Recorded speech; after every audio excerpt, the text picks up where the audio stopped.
In this brief lesson, we're going to talk about yet another Python data structure, the dictionary. A dictionary is exactly what you think of it. It's a way to look up a value based on a key, just like Webster's dictionary or any other dictionary.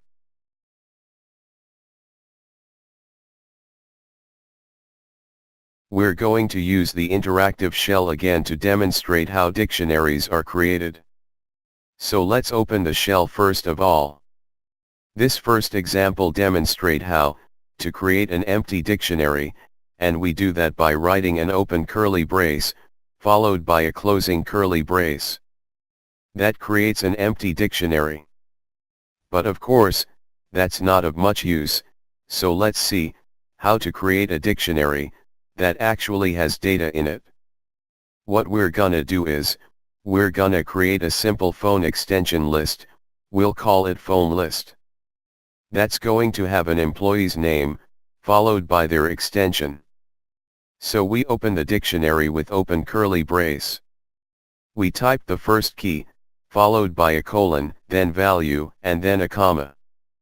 Then another key, colon, another value.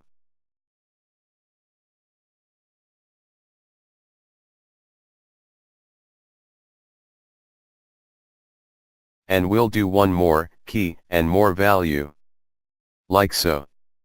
And that's all there is to it. If I want to retrieve a value, I just write a key as an index. So if I type plist Smith or phone list Smith, it returns 163, and that's as simple as a Python dictionary is.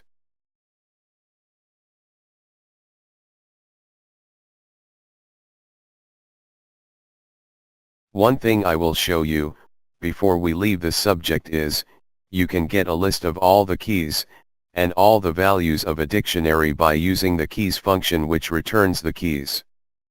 PhoneList.keys, function. And the values function, which returns all the values. PhoneList.values, function. There's a lot more we can talk about the dictionaries, but we'll save that for later, in the course, when we've learned a little bit more about Python programming constructs. So we'll leave dictionaries for now, and we'll move to the last data structure for the chapter, and that's the tuple.